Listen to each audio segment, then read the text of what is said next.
Olá, pessoal. Essa é mais uma aula de EQE 487, Controle e Instrumentação de Processos. Eu sou o professor Maurício Bezerra de Souza Júnior, do Departamento de Engenharia Química da Escola de Química da UFRJ. Este é um material de aula da disciplina EQE 487, do PLE da Escola de Química da UFRJ. Destina-se exclusivamente aos alunos da disciplina, sendo proibida a sua reprodução e distribuição. Seu conteúdo é totalmente acadêmico e não tem fins lucrativos. As fontes das figuras e as referências bibliográficas são devidamente citadas ao longo dos slides. Vocês sabem, eu sempre listo aqui, não é, todas as aulas que foram apresentadas até agora. A gente já tem estudado nas aulas mais recentes os modos do controle e feedback. Inicialmente, né, o controle proporcional, o P, que justamente deixava offset, a gente teve aulas para mostrar essa questão. Depois nós incluímos a ação integral, resultando no controlador proporcional integral, e começamos a tratar do controle proporcional integral derivativo, ou PID. Justamente na aula de hoje, a gente vai ter o controle proporcional integral derivativo continuado o seu estudo. Então, nós vamos estudar algumas características, alguns efeitos ainda da inclusão da ação derivativa. E vamos fazer hoje uma introdução que vai ser continuada aos elementos de medida, que são aqueles elementos que estão ali na interface entre o processo e o controlador. Bem, na aula passada, nós já apresentamos para vocês a lei do controlador PID. Né? Nós temos o modo proporcional, o modo integral e o modo derivativo. Né? Esse aqui é o termo que é o bias, que é a saída do controlador quando o erro é nulo. É claro que vocês estão lembrados que aqui a gente tem o ganho do controlador, KC, nós temos o outro parâmetro do tempo integral associado ao termo integral, né? E o tempo derivativo. Bem, na aula passada nós já colocamos essa lei aqui em variável desvio, aplicamos transformada de Laplace e obtivemos a função de transferência correspondente. Vimos também que esse termo da derivada do erro, ele tem uma função ali de antecipar, não é como o erro será no futuro imediato. Quer dizer, se o erro está aumentando, se o erro está diminuindo. E nesse caso, ele termina incluindo, não é, devido a esse termo justamente, uma ação de controle que tem um termo proporcional a essa taxa de mudança atual do erro. Com isso, você termina atuando mais quando é necessário, quando o erro está aumentando, ou você pode abater, né, colocar um termo aqui que diminua a atuação do controlador quando o erro está diminuindo. Vejam que essa expressão é uma expressão genérica, né? Tanto na equação no domínio do tempo quanto no domínio de Laplace, a gente poderia, a partir dessa equação, por exemplo, ter apenas um PI, era só fazer o tal D igual a zero, ok? Ou tirar ainda também a ação integral, então era só usar o maior valor possível de tal i, ou matematicamente a gente poderia fazer o tal i indo para infinito. Nesse caso, resultaria tirando a ação derivativa integral apenas no controlador com função de transferência Kc, apenas no controlador proporcional. Então, essa é uma expressão genérica. Em princípio, você tem um PID, e a partir do PID você pode, escolhendo adequadamente os parâmetros, ficar apenas com os modos proporcional e integral, ou, na eventualidade, apenas o modo proporcional.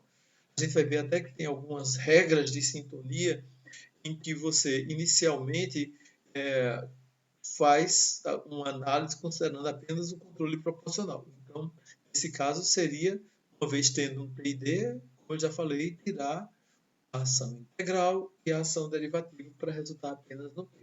Ok? Então, essa é a lei genérica dos controladores PIDs. Bem, a gente já viu na aula passada, né, e essa própria discussão também feita nessa abertura, que a ação derivativa ela tem esse efeito benéfico de reduzir a oscilação.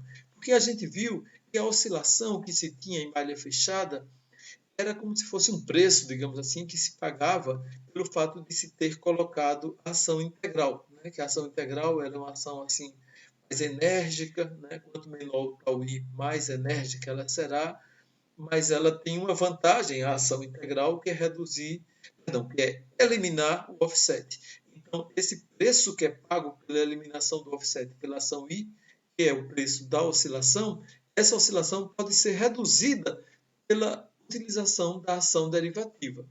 Outra vantagem também é que ela pode reduzir a ordem da resposta em malha fechada no caso do problema servo de um processo. Então, ao contrário, né, do que a gente viu que a ação integral aumentava a ordem, ela pode reduzir. A gente viu que a ação proporcional não alterava a ordem, a ação I aumentava a ordem, e o D, nesse caso, no caso que a gente vai ver aqui da resposta servo, né, ele pode reduzir. Né? Eu digo pode porque vai depender da sintonia. Então, aqui a gente tem uma malha fechada. Né? Vocês já conhecem muito bem. Aqui a gente teria os termos do processo. A gente está destacando aqui a função de transferência de segunda ordem do processo. Como a gente falou de problema servo, o GD nem foi explicitado. Aqui a gente está considerando desprezíveis as dinâmicas da válvula, ou do elemento final de controle, e do elemento de medida, né? Como a gente já fez em outras ocasiões. E aqui a própria lei do PID. Tá? Aqui a gente tem aquele termo de conversão, que é o mesmo KM do elemento de medida. Pois bem, para essa malha fechada, vejam, esse problema eu vou mostrar aqui os resultados, admitindo que vocês já sabem fazer todos os cálculos, mas eu, mais uma vez, como eu tenho falado nas últimas aulas, né, peço a vocês que estudem, façam os cálculos para ganharem, vamos dizer, maior envolvimento, maturidade e agilidade, né, nos cálculos, que é importante numa prova, numa avaliação, por exemplo. Então, o que eu mostrei aqui é o seguinte, claro que vocês sabem escrever a função de transferência entre o y e o y do set point. Né? É o produto, né? O numerador é o produto desses todos os elementos que aparecem diretamente entre o y do set point e o y. Então, no numerador teríamos o km vezes a lei do PID, a função de transferência do PID, o kf e a função de transferência gp, dividido por 1 mais o produto de todas essas funções. Pois bem, se você tiver uma sintonia em que Kc tem essa relação com os ganhos, em que tau I tem essas relações com os parâmetros, fator de amortecimento e período de oscilação, e o tau D tenha esta relação entre também o tau e o Xi, é possível demonstrar que para esta sintonia a gente consegue reduzir a função de transferência para uma função de primeira ordem. Né? Então vejam que a utilização do PID junto com esta sintonia traz um grande ganho, né? É você impor ali um comportamento na malha fechada de primeira ordem. Eu vou voltar aqui, né? Então eu tenho um processo de segunda ordem, quando eu fechei a malha com um PID sintonizado com aqueles parâmetros, eu vou ter que a relação entre o y do set point e o y é de primeira ordem, o que é ótimo, não é, pessoal? Porque a primeira ordem é um comportamento mais rápido, é um comportamento que não oscila, então é muito bom conseguir isso, né? A gente vai ver, né? Então vocês podem fazer os cálculos para escrever a função de transferência da malha fechada, substituir os parâmetros do PID e comprovar que essa função de transferência aqui ela é obtida. E vejam, agora vocês podem estar se perguntando como é que eu consegui chegar a esses parâmetros, né? Nós vamos estudar um método chamado método de síntese direta, que é um método que a gente tem como projetar justamente o comportamento da malha fechada. Então, a gente pode projetar um comportamento da malha fechada e, a partir desse projeto de primeira ordem, a gente calcular quais os parâmetros do controlador que levam a esse comportamento. Tá? Mas hoje a gente ainda não está estudando o projeto, né? Então eu peço que vocês simplesmente usem esses valores, substituam os parâmetros do PID, né? Do PID, perdão, calculem a função de transferência entre o y e o y de set point e vocês conseguirão mostrar essa função aqui, que é uma função de primeira ordem, cujos parâmetros, o ganho vai ser 1, e a constante de tempo é 2, que se tal. Então é uma coisa assim, muito interessante, né? de você ter esse comportamento, que é a ação derivativa, com essa questão de acelerar a resposta você consegue ter um comportamento muito melhorado da malha fechada. Agora, vejam vocês, eu poderia perguntar muitas coisas aqui que vocês podem também se perguntar. E o set point? Se eu mudasse o set point, será que haveria offset? É fácil fazer os cálculos aqui, né? E verificar que não vai ter offset. Deixo para vocês fazerem isso. E por que é que não tem offset mesmo? Não é por causa da ação derivativa, é por causa da ação do modo integral. Okay? Então, esse problema mostra o segundo efeito, que é um bom efeito, que é reduzir a ordem da resposta em malha fechada. É um bom efeito, porque você passa de um processo de segunda ordem para um processo quando fecha a malha de primeira ordem. Agora, tem algumas questões, né? Se, por exemplo, eu não sintonizasse exatamente com esses parâmetros aqui, né? Se eu não conhecesse exatamente esses parâmetros que e tal, se o processo mudasse, então eu não teria exatamente esse comportamento de primeira ordem. Então é uma espécie assim de um caso assim mais particular, né? Eu poderia não ter exatamente um comportamento de primeira ordem se o KC, tal I, tal D tivessem outros valores, mas de qualquer maneira você teria um bom desempenho, né? Considerando as características, como eu comentei, do PID de uma maneira geral de reduzir a oscilação. Agora, até agora eu apontei aqui um cenário muito favorável para a ação derivativa, mas existem também dificuldades com a ação derivativa, sabe, pessoal? E eu, a partir de agora, eu vou frisar essas dificuldades. Por exemplo, eu peguei aqui a função de transferência que a gente vem trabalhando, né? Que é a função de transferência no modo, como eu já chamei, de paralelo, onde temos o modo proporcional, o modo integral e o modo derivativo. Vejam, se eu desse um degrau no erro, né?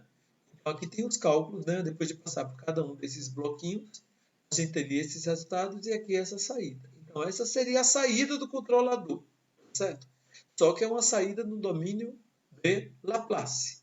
Se eu quisesse calcular essa saída no domínio do tempo, era só voltar os termos aqui.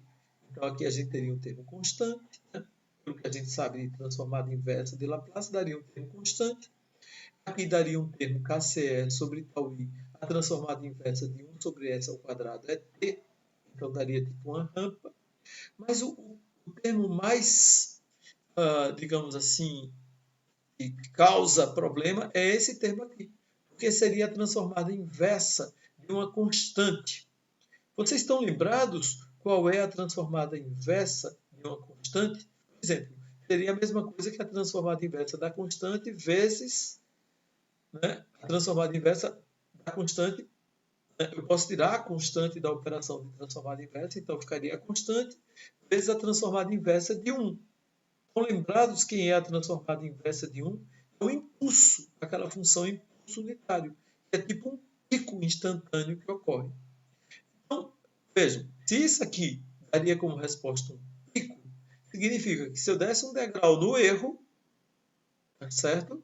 A saída do controlador daria um pico. Né? O que, dependendo da válvula, se fosse uma válvula do tipo A para abrir, ela iria abrir totalmente, porque a saída do controlador vai para o transdutor de corrente e pressão e depois vai para a válvula. Ela iria abrir totalmente, ou se fosse uma válvula do tipo A para fechar, ela iria fechar totalmente. Então, ela ia levar ali ao limite, né, da válvula. Concordam? E de uma maneira muito brusca, tá certo? De uma maneira muito brusca. Então, isso poderia provocar, inclusive, eventualmente, danificar a válvula. Né? Então, vejam que, além da questão de desempenho, tem ainda essa possibilidade de falha. E você deve estar pensando, mas em que situação eu daria um degrau no erro? Ora, toda vez que você muda o set point, você dá um degrau no erro. Então, toda vez que você mudar o set point com o controlador com ação derivativa desse modo, que a gente chama de modo ideal, você tem esse derivative peak, ou seja, tipo um chute, né? Derivativo. Né? O chute, quem levou o chute foi a válvula, na verdade. E quem aplicou foi o controlador. Então ele daria essa pancada, esse chute derivativo porque é devido à ação derivativa. Então, é claro que essa situação, né, não se pode, então, implementar uma ação derivativa dessa maneira. Tá? Então, ela tem uma vantagem, mas a não ser que você, digamos, não usasse mudanças de set point. Né? Mas, de uma maneira geral, a gente vai precisar fazer mudanças de set point. Tá? Então, esse é um problema quando se usa a ação derivativa nesse modo aqui, que a gente chama, na derivada do erro, que a gente chama o modo ideal. Tá? Voltando aqui, esse foi um problema. Outra dificuldade que a gente pode apontar é a própria quantidade de parâmetros. Tá? É muito sabido, é voz corrente, assim, quando você interage muito com o pessoal da indústria, você fica ciente de que, na prática industrial, a ação derivativa, né, considerando as vantagens que ela poderia ter, ela não é assim tão empregada. Né? Se você pensar, é porque você teria uma das primeiras coisas que aparecem, né, além daquele chute derivativo que a gente acabou de mostrar, né, é essa questão de que você tem que sintonizar mais parâmetros, né? Porque você tem que escolher um valor certo para C, um valor adequado que dê um bom desempenho para o tal I e para o tal D. Então você passa a ter mais parâmetros, né, para sintonizar, o que dificulta. Tá certo? Quanto mais parâmetros de sintonia, de uma maneira geral, embora que aumentem ali os graus de liberdade, né? Mas muitas vezes as pessoas não têm o conhecimento teórico, não sabem os métodos de sintonia, né? E se forem na base da tentativa e erro, então com mais parâmetros fica mais difícil. Né? Então, além disso, existem outras dificuldades. Então, na prática, há uma preferência pelo PI. Uma outra dificuldade, pessoal, com a ação derivativa é a presença de ruído. Eu coloquei aqui um exemplo de uma resposta corrompida com ruído, tá vendo? Então é uma resposta que estaria assim aleatoriamente, digamos que se o teu sinal, né, base, digamos, fosse assim essa subida e essa descida, né, ele teria, digamos, aqui um período maior, né? Se, digamos, tivesse outra subida aqui depois, então teria um período maior, uma frequência menor. Mas, ao mesmo tempo, você pode perceber aqui que tem sinais que estão somados a esse sinal fonte, digamos assim, que estão corrompendo. Né? Então, você tem variação para mais, para menos. Né? E isso pode ser devido, por exemplo, a ruído de medida, interferências elétricas, por exemplo. E aí, o que é que vai acontecer? Se a ação derivativa, por exemplo, aqui num ponto, né, está considerando que a ação está aumentando, né? Considerando que a ação aqui está aumentando, aqui, né, aqui a taxa, se essa aqui for a curva, digamos, vamos considerar essa aqui como sendo a curva direto do erro, para ficar mais fácil de analisar.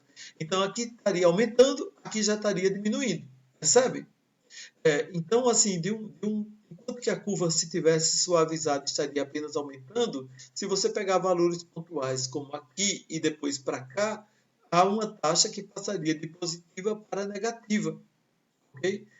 E se você multiplica por um valor de tal D muito elevado, você termina amplificando esse valor desse ruído. Percebe como o controlador realimenta, né, como ele atua sobre o processo, termina essa amplificação prejudicando o desempenho, né, da malha fechada como um todo. Então, a ideia é que valores elevados de tal D podem amplificar ruído na variável controlada. Né? Se for ruídos de medida, o que é que costuma se fazer? Né? Os instrumentistas, eles costumam aplicar os chamados filtros do tipo passa baixa, tá certo?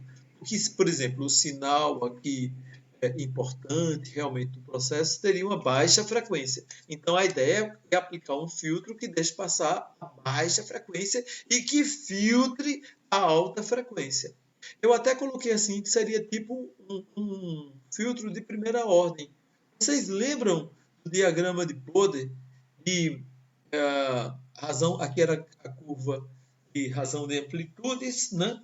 E se vocês lembrarem, para baixas frequências, né, nessa região aqui, a gente tem o comportamento descrito pela assíntota de baixa frequência. O RA sobre KP é 1. Ou seja, o sinal com baixa frequência, ele passa íntegro. Né? com uma razão de amplitudes, né? A razão de amplitudes é a amplitude da saída dividida pela amplitude da entrada. Isso ainda dividido pelo ganho, então daria 1. Ou seja, o filtro não iria... se você escolher o filtro como tendo ganho 1, né? Por exemplo, você pode escolher o filtro como tendo ganho 1. Então, o sinal que você está filtrando, né? E que teria uma frequência baixa, que portanto estaria nessa região, passaria íntegro. Os sinais que corrompem, que têm alta frequência, eles estão nessa região aqui, onde a gente tem a assíntota de alta frequência e que a inclinação é -1. Então vejam que o RA, a razão de amplitudes, vai diminuindo. Aqui vai ficando cada vez mais baixinha, né? 10 a -6, 10 a -7, quanto maior a frequência. O que significa dizer que você não... O sinal filtrado não teria, né? Se o filtro fosse bem projetado, não teria essa variação aqui, esse ruído que está corrompendo a minha curva original. Em princípio, para filtro de medida, você poderia usar. Né? Agora, às vezes o próprio processo apresenta esse comportamento, né? Processos que tenham, por exemplo, estejam sujeitos a bombas, que estejam apresentando, por exemplo, vibração. Então, pode ser que o próprio processo tenha essa característica. Também, na hora de você projetar o filtro, ele só vai funcionar bem se o ruído for realmente aleatório, né? Porque se ele estiver variando de uma maneira que ele aumenta numa direção, vai numa direção que aumente e logo diminui, e assim sucessivamente, pode ser o caso que ele apresentaria variações mais lentas, como a gente chama de drifts. E a outra coisa também é que o filtro ele termina sendo mais um elemento ali que amortece a resposta, né? Então ele pode contribuir para tornar a resposta mais lenta. Então, de uma maneira geral, mesmo com essa possibilidade de usar o filtro, a presença de ruído é ainda um dificultador para a utilização da ação derivativa. Tá? Então, às vezes, o que se faz é uma modificação na lei do PID. Lembram? A lei do PID tinha o termo P, o termo I, né? O termo proporcional, o termo da proporcional à integral e o termo da ação derivativa. Se vocês compararem com o primeiro slide, antes era a derivada do erro. Então, agora eu coloquei a derivada não mais no set point, apenas na variável medida, para evitar que quando tivesse aquela mudança brusca, um degrau no set point, a saída fosse para infinito. Entenderam? Então, a gente colocou a ação derivativa apenas na ação medida, com o objetivo justamente de evitar aquele derivative kick. Mas é claro que aqui eu ainda teria o efeito de ruídos, né? Como a gente estava conversando agora há pouco, se a minha variável tivesse ali corrompida. Okay? Então, são dificuldades, né? Então, a gente listou aí algumas dificuldades, né? Esse chute derivativo, a questão do ruído, a questão dos vários parâmetros, tudo isso termina diminuindo, assim, uma utilização mais ampla da ação derivativa. Essa outra lei aqui, uma nova versão, é em série, não mais em paralelo. Percebe? Eu tenho o modo P, o modo I e o modo derivativo. Além disso, o modo derivativo, na verdade, é um modo PD aqui, né? Ele está com um filtro, percebe, pessoal? Por exemplo, se você colocar esse alfa aqui, colocasse esse alfa aqui igual a 1, eles se cancelavam, né? E eu não teria mais ação derivativa, tá certo? Então, essa versão, se você usa com valores de alfa, né? Porque para alfa igual a 1, a gente teria situação sem ação derivativa. E para alfa igual a 0, você teria uma ação derivativa usual, ideal. Né? Então, a ideia é colocar um valor que nem seja 0, nem esteja próximo de 1. Né? Então, se trabalham assim, são empregados valores tipicamente nessa faixa. Né? Então, quando você coloca esse valor aqui pequenininho, né? Mas você já consegue tirar ali o efeito da ação ideal. Então, tipicamente, são usados valores nessa faixa aqui. Então, o que acontece? Os controladores comerciais, eles aplicam modificações. Cada controlador comercial, tipicamente, tem eventualmente, a sua forma. Né? Existem alguns trabalhos na literatura que se detêm sobre isso na hora de implementar a ação derivativa ideal. O estudo acadêmico costuma se ater à forma é, realmente ideal da ação derivativa para estudar ali os seus efeitos, né, e repetindo na prática, dependendo do tipo do controlador, comercialmente falando, ele pode fazer alguma modificação. Tá? Eu coloquei aqui versões no tempo discreto, porque vocês devem estar lembrados que eu estou sempre frisando que a gente está trabalhando com leis para controladores analógicos, né, controladores eletrônicos ah, e pneumáticos, mas não no tempo discreto, controladores digitais. Eu coloquei aqui mais por questão de ser completo, tá, pessoal? Porque esse nosso curso realmente ele não abrange o controle digital. Mas as versões para implementações de controladores digitais, como o PLC, ou Programmable Logical Controllers, ou CLP em português, né, controladores lógicos programáveis, elas empregam versões discretas. Então, vocês estão vendo que em vez de ter o tempo contínuo, a gente tem o K aqui. Agora, o que é o K? O K é um tempo discreto. Perdão. O K é um múltiplo do tempo de amostragem, porque como é discreto, né, então são tempos de amostragem que se tem. Justamente porque quando você tem um controlador, perdão, me esbarrei aqui, quando você tem um controlador do tipo baseado no computador, ele precisa de um tempo para proceder os cálculos. Então ele faz amostras dos sinais e faz cálculos e atua no processo. Então, com isso, o tempo deixa de ser contínuo e passa a ser múltiplos do tempo de amostragem. Então, aqui seria a atuação no tempo K. Ela tem o tempo proporcional. Vejam que a ação integral continua existindo. A gente aproximou a integral por um somatório e a gente aproximou o termo derivativo por diferenças. Esse algoritmo é chamado da posição. Tá? É um algoritmo de posição, porque ele calcula o C agora. Se a gente calcular a diferença entre o C agora e o C no tempo de amostragem anterior, ou seja, C em K e C em K menos 1, a gente gera o algoritmo de velocidade, tá vendo? C em K menos o C em K menos 1. Né? Então, esse algoritmo, se você observar, uma diferença boa é que não tem mais esse somatório do termo do erro, né, que a ação integral demandaria. Né? Isso é interessante porque, às vezes, digamos assim, na presença de um distúrbio muito grande, pode ser que você abra totalmente a válvula e não consiga, né, digamos, se isso seria uma situação assim, para a qual aquela válvula não tinha sido projetada adequadamente, né? Porque mesmo toda aberta, ela não conseguiria resolver, por exemplo, a correção para um dado distúrbio. Né? Então, eventualmente, o erro permaneceria, porque a válvula já estava saturada, e o termo integral iria aumentando muito. Né? Chama-se integral wind-up, esse tipo de efeito. Então, mas esse efeito não aparece aqui, uma vez que a gente conseguiu, ao fazer a diferença entre o C atual e o C anterior, eliminar o somatório. Então, esses algoritmos de velocidade, como eu falei, eu apresentei aqui para ficar mais completo, né? Mas realmente a gente não vai fazer as implementações no tempo discreto no nosso curso. Ok? Então, agora que a gente falou aí das vantagens e das desvantagens do P&D, a gente vai entrar naquela fase do curso que eu comentei para vocês, em que a gente vai começar a estudar ali os elementos que estão na interface, né?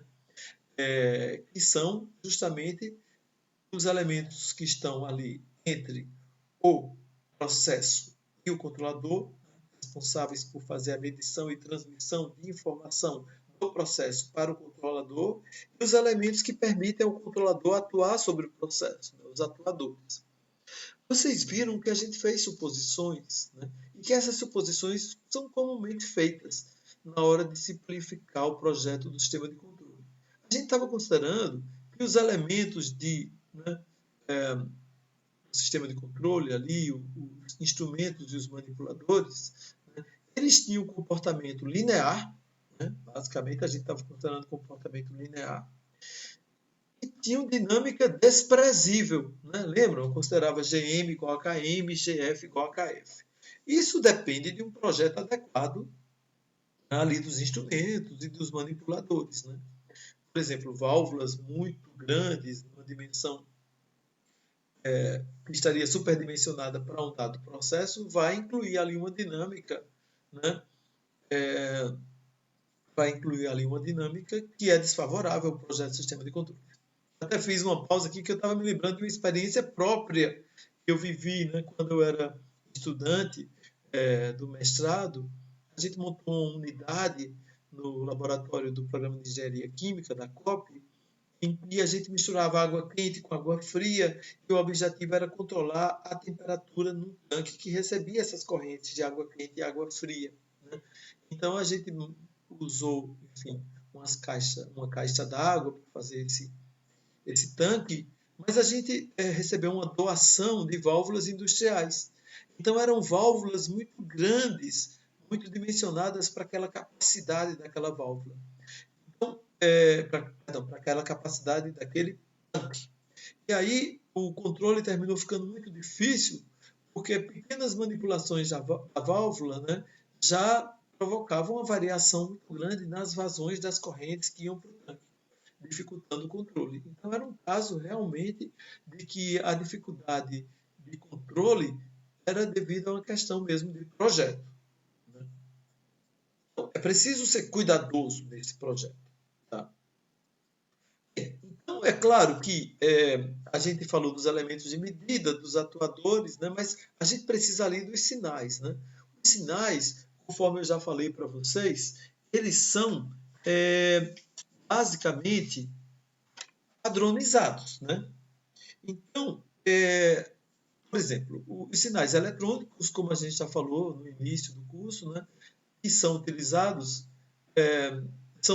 como corrente contínua, né, e ele se situa entre 4 e 20 mA. Né? Quando a informação é transmitida em forma de corrente, perdão, eu li de um jeito errado. Eles são utilizados como corrente contínua, né? Então de 4 a 20, e entre 1 e 5 volts quando na forma de tensão. Então, repetindo, por padronização, a gente utiliza na faixa de 4 a 20. Né? Ficou meio que repetido aqui quando está trabalhando com corrente elétrica. E se for trabalhar com tensão, seria de 1 a 5. Okay? Esses sinais, eles são sinais assim que são de transmissão instantânea, né, pessoal? Muito, muito rápido, assim, né? Rápidos. E também tem uma coisa interessante, que eles podem ser transmitidos a longa distância. Estou vendo que até aproximadamente 1.600 metros, eles têm uma capacidade boa de transmissão. Assim, 1.600 metros seria uma milha, né? E basicamente esses sinais eletrônicos, se vocês lembrarem, eles vão ali do transdutor para o controlador e até o transdutor do transmissor para o controlador e do controlador para o transdutor de corrente e pressão. Então eles fazem aí essa viagem, né? Já os sinais pneumáticos seriam mais antigos, né? Seriam daquela época dos controles pneumáticos. Mas a gente viu que as válvulas ainda costumam ser empregadas como pneumáticas. Então ela usa ar comprimido, os compressores fazem a compressão, né, do ar atmosférico e geram um ar com uma pressão, e a faixa tipicamente utilizada é de 3 a 15 libra-força por polegada quadrada galvanométrica. Tá? E a gente já viu que antes da válvula, pelas válvulas serem do tipo pneumáticas, a saída do controlador dando, por exemplo, de 4 a 20, então a gente vai ter que ter um transdutor específico para fazer a conversão do sinal elétrico em pneumático. Tá, okay? Os sinais pneumáticos, eles realmente têm uma transmissão mais limitada, né? Então, em termos de distância, enquanto eu falei que os sinais eletrônicos vão até 1.600 metros, aqui eles ficariam limitados a mais ou menos um quarto disso, até 400 metros. E o tempo aqui, já para a transmissão, já requereria vários segundos. Tá?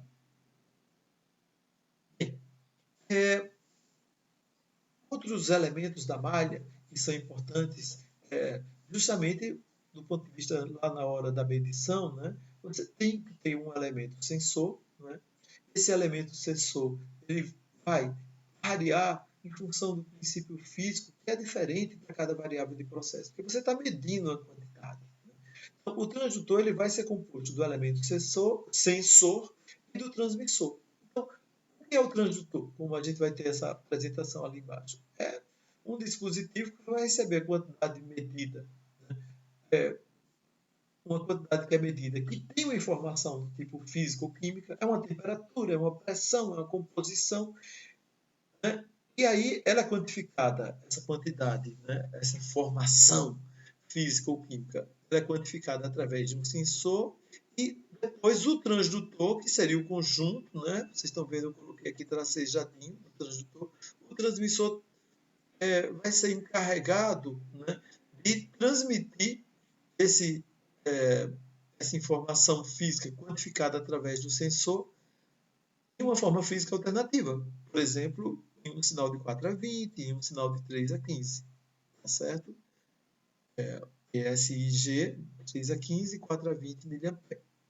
Então, basicamente, vocês vejam, se eu quiser medir a temperatura, eu vou precisar de um sensor que meça a temperatura, eu vou precisar tipicamente de um transmissor para amplificar o sinal e transmitir para o controlador. Se eu for medir um ΔP, uma diferença de pressão, a mesma coisa. Eu vou ter que ter um sensor que meça a diferença de pressão e depois que amplifique o sinal resultante para mandar um sinal de 4 a 20 para o controlador. Se eu for medir um nível, igualmente. Se eu for medir uma vazão, né? Se eu for medir existem outras variáveis que são mais complicadas, né? Eu estou me atendo às mais básicas, né? Que são, porque se você pensar pressão, ΔP, já leva a vazão volumétrica, né? E nível, você pode medir a pressão no fundo de um tanque. Então, são basicamente mais simples, vamos dizer, porque composição já é mais complicado. A gente vai ver. Então, na prática, esse conjunto aqui, sensor-transmissor, às vezes, isso é o transdutor.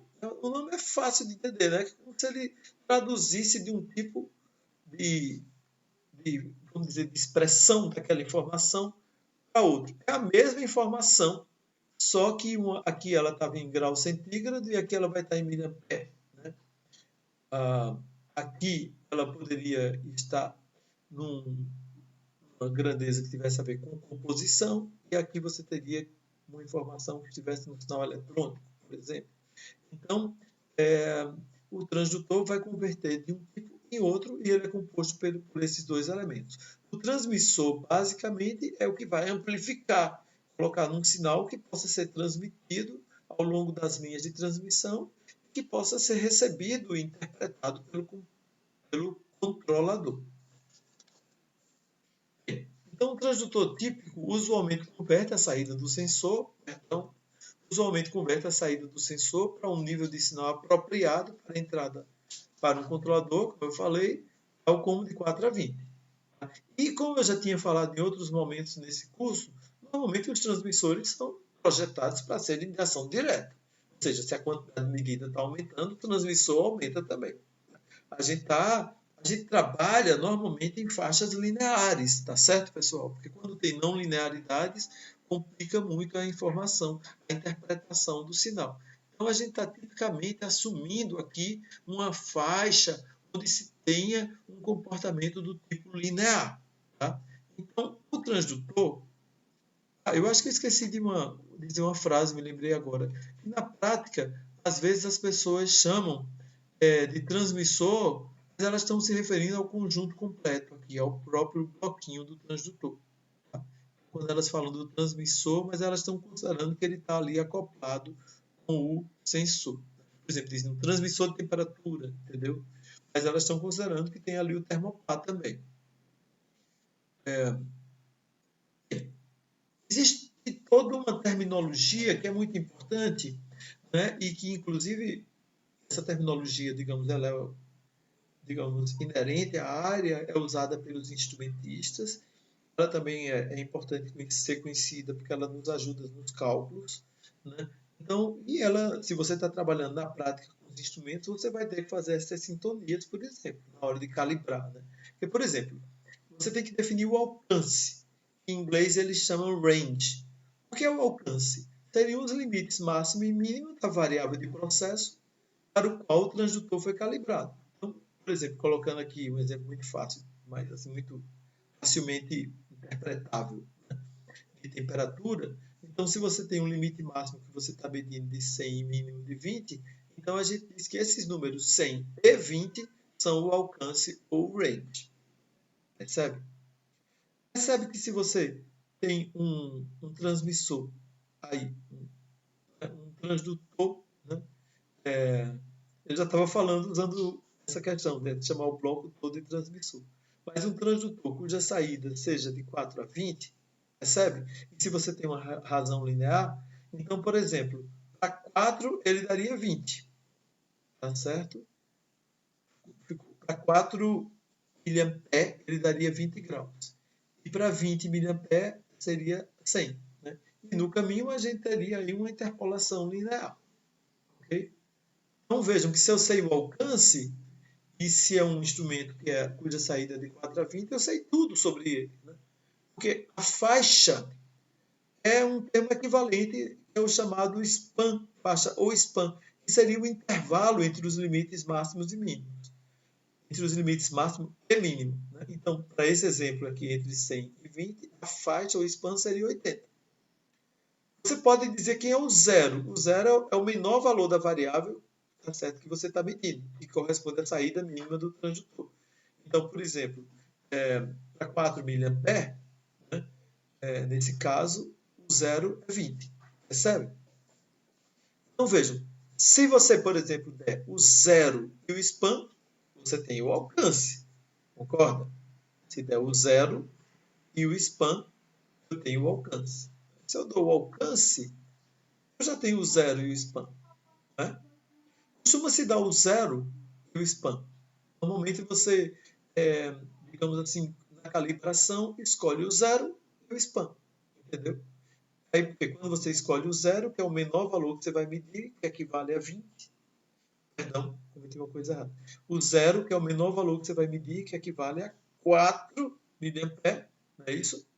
Aí, se você na sequência definir o span, você terá dito o valor, ao dar o span e o zero, né, você consegue calcular o valor máximo, que corresponderia a uma saída de 20 mA. Tudo bem? Aí, com isso, a gente calcula a sensibilidade, que é a razão da variação no sinal de saída para uma variação no sinal de entrada após atingir o estado estacionário. Pois é, mas aqui... Perdão. Deixa-me ver se eu consigo fazer uma correção aqui online, tá? Porque tem um erro aqui nessa... Pois é, vocês viram o texto? Não está batendo com conta. Tá? E na hora que eu editei aqui, não percebi, perdão. Então vai dar 16 mA.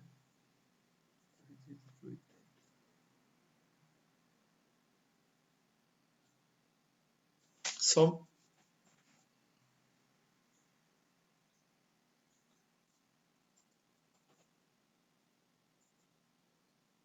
Olha só, eu refiz uns cálculos aqui online com vocês. Por quê? O que é que está dito? Que o ganho é a variação no sinal de saída. Ora, a saída está indo de 4 a 20. Para uma variação no sinal de entrada. A entrada, nesse caso, está indo de 20 a 100. Tá? Então, seria de 4 a 20 mA, né? Para uma entrada que a gente supôs, nesse exemplo, que estava indo de 20 a 100. Então, a variação seria de 16 na saída, 16 mA, dividido por 80. Né? E, na verdade, se vocês quiserem, isso aqui é igual a 0,2. Tá certo? Percebe que isso é o próprio, esse termo que o pessoal da área de instrumentação chama de sensibilidade, né? É o próprio ganho para a gente. Né? O pessoal de controle chama ganho. Né? Então, o ganho é a variação na saída pela variação da entrada. Se o instrumento é linear e a entrada vai variar de 20 a 100 graus e a saída varia linearmente de 4 a 20, Então, o ganho vai ser 16 mA dividido por 80 graus centígrados. Tudo bem? Pessoal, eu comecei hoje, mas não vou concluir todos os sensores aqui. Vou apresentar alguns sensores nesse pedaço dessa aula de hoje, né? Porque algumas variáveis de processo são medidas mais facilmente. Vazão volumétrica de líquido, porque você pode restringir o fluxo e calcular a diferença de pressão entre uma medição antes da restrição e depois. Medições de pressão, né? Como a própria vazão já usou a medição de pressão, nível, pode usar também pressão, temperatura. Tá? As outras variáveis, elas são em si mais difíceis de medir, como composição química. Né? É difícil de medir composição química, uma composição que você precisa medir um cromatógrafo, precisa de um cromatógrafo em linha numa coluna de destilação. Já pensou a dificuldade? Né? O cromatógrafo é um equipamento sensível que leva um tempo para análise, vazão de sólidos também. Então, veja que a falta de elementos sensores apropriados para muitas variáveis, como essas de composição, na área bio, tem toda uma dificuldade, né? Como medir enzimas intracelulares, como medir, por exemplo, às vezes o crescimento, né, de um fungo. Né? Então, a área bio é uma área mais, digamos assim, com mais desafios ainda, né? Para essa questão, porque se você a frase que eu escrevi é assim: a falta de elementos sensores apropriados para muitas variáveis de processo é uma limitação fundamental à aplicação de controle. Percebe? Claro que sim, né? Porque se o controle precisa das medições para fazer um feedback, um feed forward, se eu não tenho as medições, ou se eu as tenho de uma maneira pouco frequente, se eu preciso ter uma amostra levar para um laboratório, tá certo? Isso dificulta muito o controle. Né? Eu vou comentar ainda que a gente está falando aqui de variáveis mais simples, temperatura e pressão. Para variáveis mais complicadas, como essas de composição, a gente pode fazer inferências, usar modelos matemáticos, usar sensores virtuais. Eu vou comentar ainda um pouco sobre isso. Na área bio, tem sensores que são biológicos também, que usam enzimas, biosensores. São todas áreas. Eu próprio tenho trabalhado muito com sensores virtuais, ou soft sensors, ou biosensores também, já tivemos trabalhos nessa linha. Né? Aqui na Escola de Química também tem algumas professoras, Andréa Salgado, por exemplo, que trabalham também com biosensores, na COP, a professora Ellen, e assim por diante. Mas eu vou mostrar mais sobre isso, já estou só me antecipando um pouquinho. Então, a ideia é essa, que para cada variável e cada sensor, a gente vai ter que usar princípios físicos diferentes. Claro, não pode ser o mesmo princípio físico para uma medição de composição ou de temperatura. Então, eu vou mostrar alguns sensores. A ideia não é vocês terem a disciplina de instrumentação, né? E a própria literatura pode ser consultada para um estudo mais aprofundado. Eu citei aqui um handbook do IPTAC, que é bem conhecido. É uma referência assim, fundamental. Sensores de temperatura, por exemplo, eu entreguei, pessoal, mandei para vocês um material para que vocês leiam com cuidado. Né? Por exemplo, para sensores de temperatura é muito comum usar a Thermopar. Né? E você pode usar diferentes termopares, né? Para diferentes faixas de temperatura. Eu coloquei aqui uma faixa mais comum de 2.000 a 1.000 graus centígrados. Basicamente, ele baseia-se no princípio, né? Se você utiliza dois metais diferentes, a diferença de temperatura entre as junções desses dois metais gera uma diferença de potencial, uma força eletromotriz entre essas junções. Normalmente é um sinal pequenininho, né? De milivolts, que ele precisa ser amplificado para poder ser transmitido. Tá? Então, vocês têm mais informações no material que eu passei para vocês lerem. Né? Eu coloquei aqui algumas figuras, porque normalmente eu levo o pessoal para o laboratório. Né? Por isso que eu não consegui completar tudo. Eu comecei a pegar, então, fotos do material lá do laboratório para mostrar para vocês. Então, aqui a gente tem um termopar. E ainda existe uma característica, né, E alguns líquidos, por exemplo, são corrosivos, e se você colocar o termopar exposto, né, você vai terminar danificando o termopar. Então, você coloca o termopar dentro de termopoço. O que acontece aí é que a transferência de calor, né, vai ser do líquido, por exemplo, se você tiver um tanque do líquido para o termopoço e do termopoço para o ar dentro do termopoço e o ar para o termopar, ou a gente pode simplificar algumas etapas e considerar do líquido para a parede, da parede para o termopar, mas você percebe que você termina tendo uma dinâmica aí associada à transferência de calor. E por isso, uma simples medida de temperatura pode ser um processo que tenha dinâmica. Normalmente, como é que a gente faz isso? Você poderia fazer balanços, né, de energia, por exemplo, mas normalmente o que você faz é justamente você obter resultados experimentais, né, variar a temperatura no meio, acompanhar a medida, então leva um tempo para a variação ser exatamente acompanhada pela medida. E com isso você pode aproximar um comportamento de primeira ordem. Em suma, você ajusta qual o modelo que melhor se adequa ao conjunto termopar-termopoço. Mas aí percebem que a questão dinâmica entra naturalmente.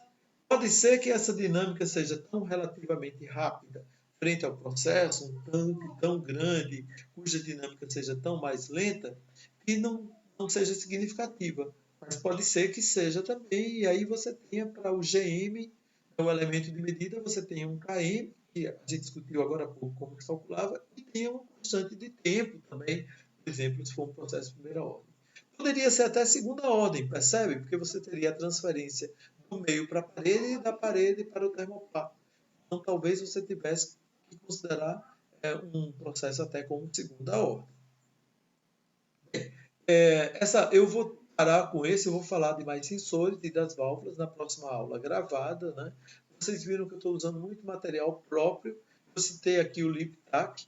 E mandei o material, é um material antigo, despretensioso, tá, pessoal? Onde eu coloco algumas figuras. Basicamente, o principal objetivo é colocar algumas figuras ali da literatura, notadamente do livro do professor George Stephanopoulos, do MIT. Coloquei algumas figuras naquele material. Não é um material que foi publicado, é apenas uma coleçãozinha de figuras. Eu faço uma seleção e mando para os alunos. Então, essa é a aula de hoje. Mais uma vez, muito obrigado pela atenção. Dúvidas vocês podem encaminhar para o meu e-mail. E, então, no mais, eu desejo que vocês fiquem muito bem e um grande abraço para vocês.